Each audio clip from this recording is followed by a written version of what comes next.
রাজশাহী ও রংপুর বিভাগের যে petrol pump ও জ্বালানি যেই সমবায় সমিতি রয়েছেন তাদের কিন্তু তারা কিন্তু আজ সকাল ৮টা থেকে কিন্তু এই এই তেল সরবরাহ বন্ধ করে দিয়েছেন।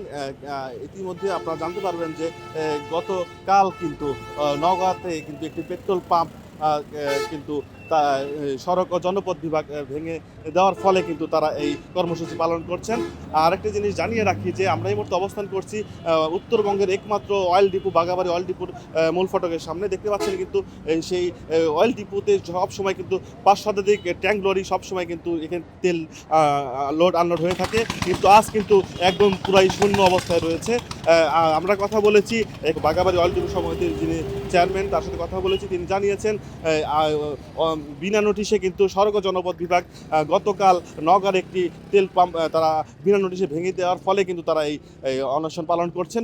যতদিন না তারা এই সমঝোতা আসবেন ততদিন তারা এই ধর্মঘট এই অয়েল বিপণী বন্ধ করে দিবেন এমনটি জানিয়েছেন আমাদেরকে। আমরা দেখানোর চেষ্টা করছি আপনাদেরকে। দেখতে পাচ্ছেন নিশ্চয়ই অনেকগুলো ট্যাঙ্ক লরি কিন্তু রাস্তায় পার্কিং অবস্থায় রয়েছে, যেগুলো কিন্তু প্রতিনিয়ত এই উত্তরবঙ্গের 16টি জেলায় কিন্তু এই অয়েল জ্বালানি তেল সরবরাহ হয়ে থাকে। এখন অবধি কিন্তু সকাল থেকে সেই অয়েল বিপণী এবং সরবরাহ বন্ধ রয়েছে। তেল পাম্পের যে অয়েল ডিপোর যে সমবায় সমিতির যিনি চেয়ারম্যান আজিজুল ইসলাম আমাদের জানিয়েছেন যতদিন সড়ক ও জনপথ বিভাগ তাদের সঙ্গে সমঝোতা না আসবেন ঠিক ততদিন তারা এই অনশন চালিয়ে যাবেন। এই ছিল শাহজাদপুর বাঘাবাড়ি অয়েল ডিপোর থেকে অনশনের সর্বশেষ।